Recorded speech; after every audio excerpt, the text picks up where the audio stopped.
Hi, I'm Seamless, and today is Wednesday, which means it's time for a new viewer track review video.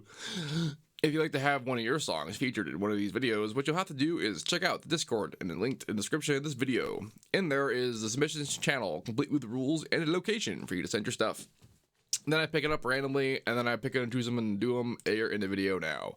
Just as I have with this first one, who is Maekashi with this track, Shadow of Oneself. Oh boy. Look at those disparate levels. This will be interesting. Okay, here we go.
Alright then, that was Shadow of Oneself.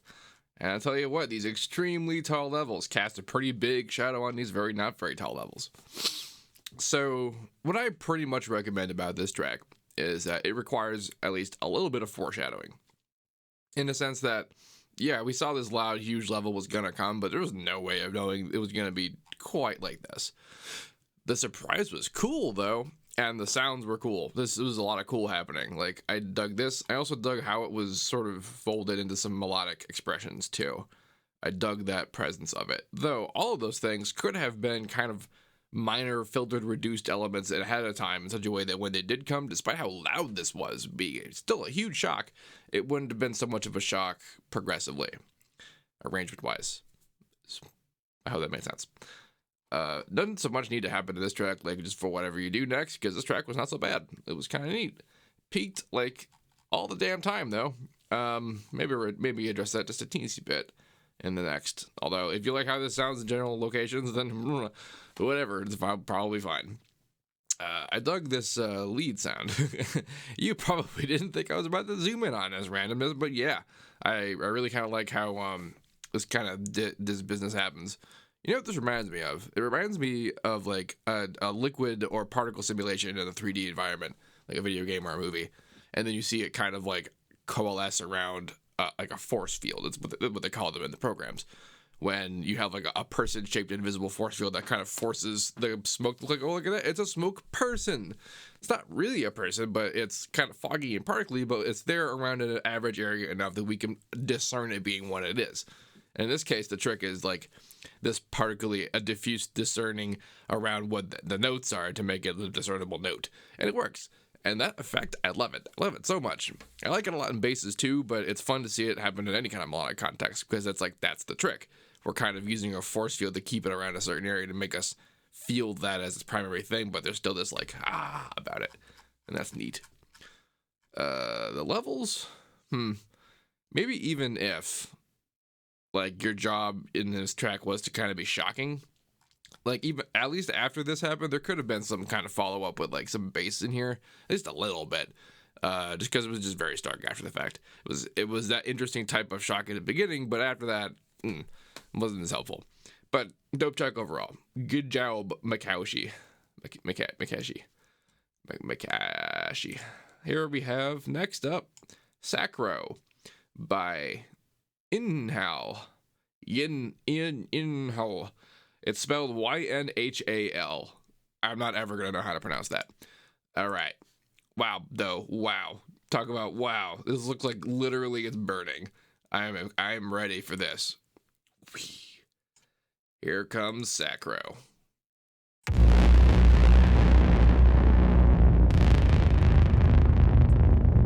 Upon the horizon lies the land of promise. Transcripted contrived visions shall manifest. To be fulfilled without question. Paving a passage of mass Destruction, igniting fear in the earth. An absolute flame of infamy.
Holy shit. That was insane. I loved every single thing about this. I have no complaints. More, please. Oh god, this was so cool. Oh my god. I hope you have albums of this stuff. This was every point of On I wanted, if anything, even close to like this. Good job. Ynhal. Ynhal. That's an interesting way to pronounce that, but it'd be relevant. Lord. All right. After this, we have Tormented by Outcry. Ooh, that's a fun looking. Look at that little special spaces happening in there. All right. Here we get.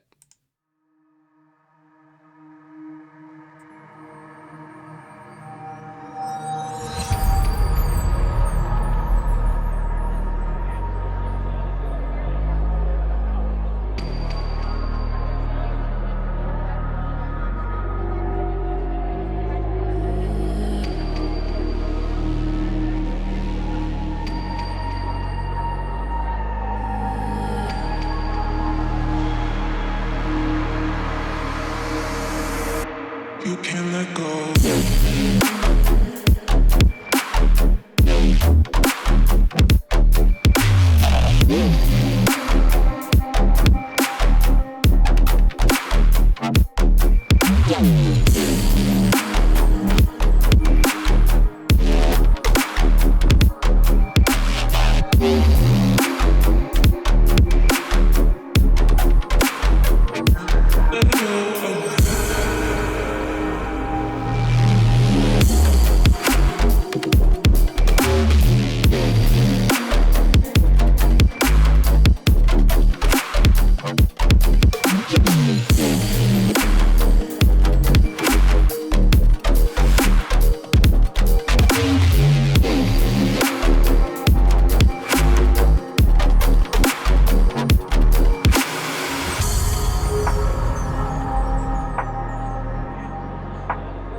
You can't let go.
That's okay, 'cause it's just another lie.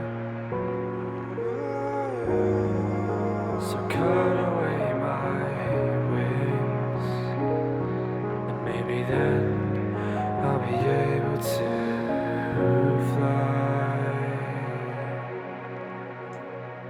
Well, that was tight and deep. And were y'all looking at the vector scope while that was happening? If not, you should watch that again and get a load of the vector scope while that's happening, because that was some fun activity there, and evidence of interesting stuff going on, and I dug it. Normally, I'm not a big fan of how much stereo exists and how low frequency some of the stuff was, but it was just so very in control. And honestly, I think that sort of stereo constraint in terms of literal like level as an issue is not something that's terribly actually much of an issue when it comes to like if we're going to listen to something in an environment like this. When it comes to like the only reason it matters at all is because of playing it live. But if you can account for that, which you can, then, you know, go ham. And actually, in that previous track, there was I actually like while I was being blown away, I got up and spaced on like the sub to get far enough to actually feel it, and I noted that it was really wide, and that was kind of important information because when I was looking at the waveforms initially, you saw that it was quite low weighted, and the reason why that wasn't a problem at all is because it was so wide that in real terms, what we were actually feeling in middle with everything else, it wasn't that loud. The levels weren't that high.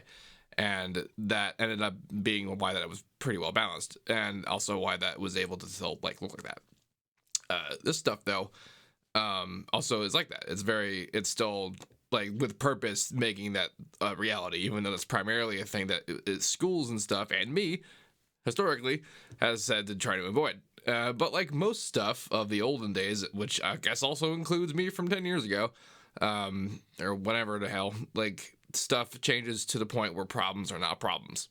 And I enjoy the brassiness of the individuals coming to show us some stuff, because some of that was, and like I'm talking about this track still, like I really enjoyed the just how tasty and sharp the main, like,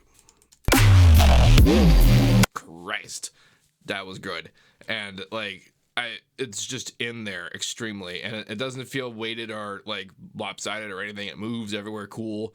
It's just quite well, and all the stuff on top of it is around it in a way that doesn't feel like as so. You know, also the jarring example of that first track. Here's an example of kind of doing that in a way that isn't so like out of place sounding, in the sense that like when the stuff finally came on and was doing it, you were kind of prepared for it.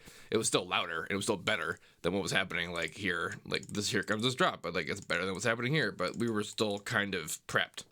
That's sort of what that looks like, in my opinion. Anyway, good job, Outcry. Coming up next, we have Headache by Atlas. Yeah, wow, that looks cool too. Let's see what this sounds like.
Okay, that was a lot of fun.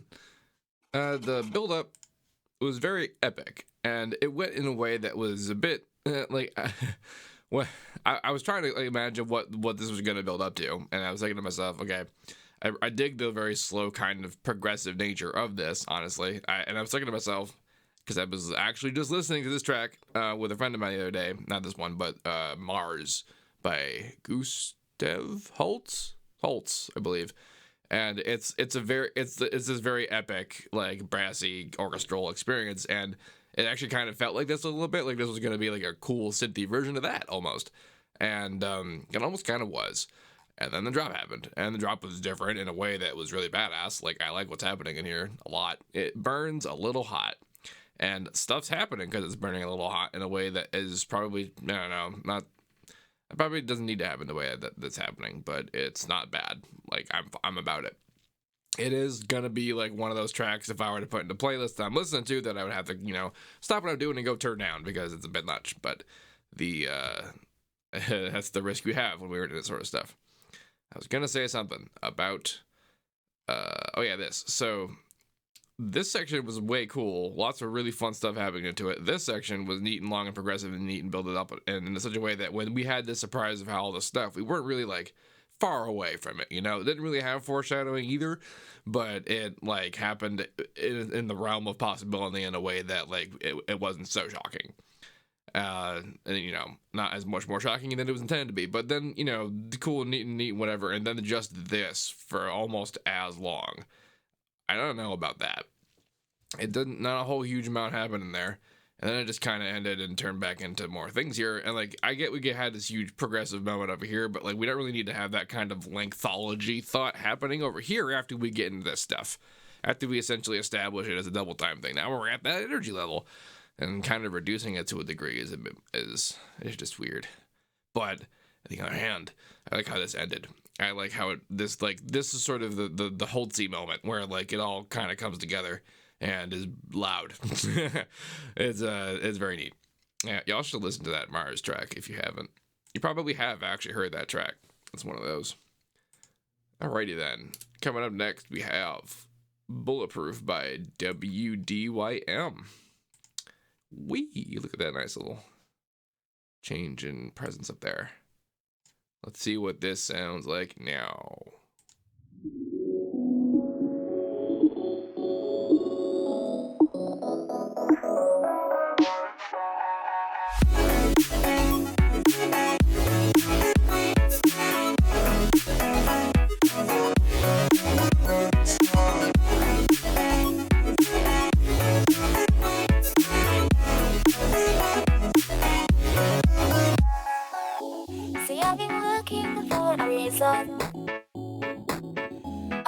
To keep going on, but I just can't seem to shake the feeling that I'm not doing it alone.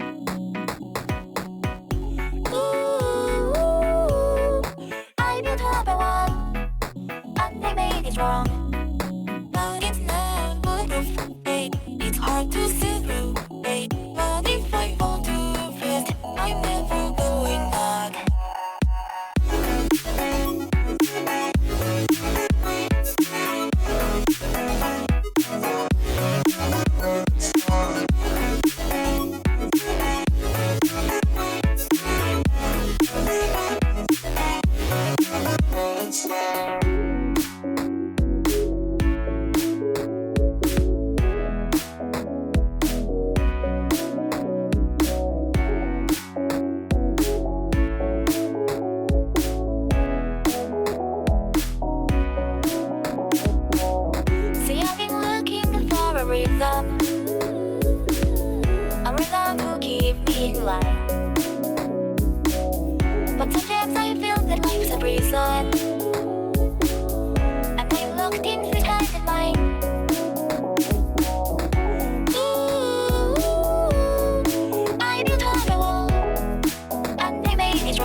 It's hard to see through, but if I fall too fast,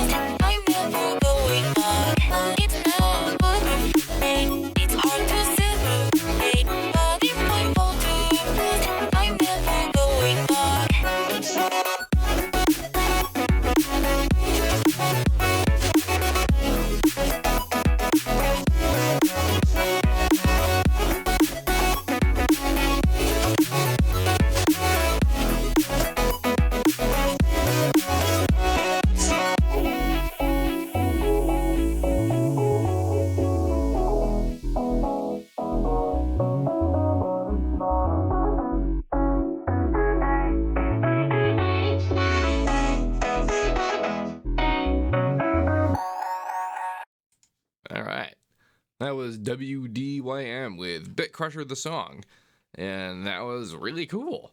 And I really like Bit Crushers a lot. Like, I was trying to figure out what this process was like before I heard it, because like it doesn't look like pitch change because the pitch isn't changing. Could have been a layer if it was pitch change, but the hearing it obviously a big game. Okay, cool, it's bit crushing. And bit crushing is special. It's distortion. It does what distortion does, which is that it multiplies your activity into the higher frequencies. But the reason why it sounds the way that it does very specifically is because it's digital. The digital specificity of it is so very different from how saturation tends to act, in the analog world. And it's just neat as hell, in my opinion. Like, I just love hearing it and stuff. I don't really do a lot of it with it myself because it's also just real specific. It like has a texture that is its real thing. But this kind of thing is exactly the stuff that works so well with it. And also, let's talk about the side chaining on these kicks and snares. You can see it really tightly, like how really super in there the side chaining is. Like, the fact that it gets darker before the hit is real. And that is insane. This is really nicely done. I'm really into how on point. It's just so there. I dig it a lot. Good job on that. And it did the job of making it like really hit through.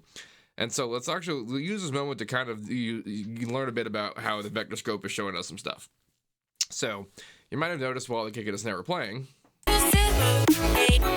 that the vector scope shows a very tall singular center line. As you might imagine, what that means is the very high powered loud stuff is also very mono and distorted kick and snare. That's what we want to have out of that. And then the very higher frequency things like the voices and such are still represented, but they're the cloudier, kind of more active particles. And that's because they are higher frequency. They are more diffused because they're moving around faster. And in fact, you might have wondered in that track with the interesting vector scope activity why it was that way. And it was actually because of the stereo nature of those lower frequencies. The more smoother defined lines are the lower frequencies. And normally in stuff that we do like this, we tend to make them mono and keep them centered. That track did not. And that's why it looked like that. And that's also like when we're looking for spread out stuff, we want to see like this is a cool example of like a pretty good, straightforward, typical this kind of stuff of mix, like loud, played out, bassy, but also wide in the higher frequencies, mono, like real tight and level to consideration. Like, it's a very good mix. And the distribution of it when you see in the vector scope is that all the high stuff is in the middle, like high level stuff is in the middle because they're very low frequency and high powered, but the higher frequency stuff is just about and mostly diffuse. And that's just what that looks like. Isn't that neat? Interesting information to be present there. Alrighty, good job, WDYM with Bulletproof. Coming up next, we have Imagination Gene from Teryak, which makes me think of so many things at once. It's like a pterodactyl, a terror yak, a teriyaki, teriyaki yak. That kind of sounds really good. I don't know what yak tastes like. I was gonna say if it has a taste, but obviously it does. I just don't know what it is. Alrighty then. Done talking about food. Here comes a really loud track. Here comes Imagination Gene.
excellent journey, wasn't it? Wow, okay, so normally I harp on how long stuff is and talk about how it didn't need to be that long, but this was exactly as long as it needed to be, and every single bit of it was too. And you could see how these bits might be construed as being like a little bit too much and like too repetitive, but like no, it did not feel that way listening to it.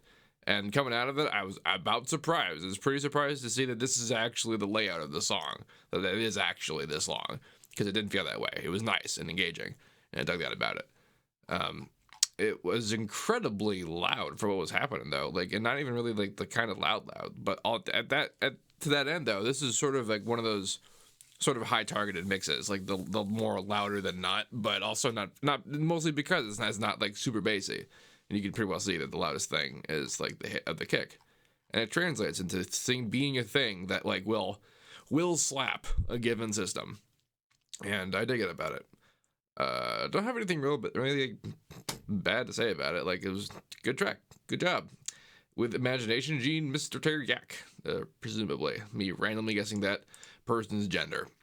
Well, educated guess based on the statistics I get from my viewership on my channel, which, at one point in time, the graph actually straight up said 100% male viewership. So, not exactly an unreasonable assumption. Anyway, still an assumption. I hope y'all enjoyed all this stuff, because damn, there were some fun tracks in this one. There were some super good works in here. Wow, damn. If you'd like to have your track submitted, as usual, the Discord channel, link description. Saying that over and over again, just because sometimes people don't hear me when I say some things. If you have any questions about this, please let me know. Don't forget to like, comment, and subscribe, and all that good stuff. And as usual, have a nice day.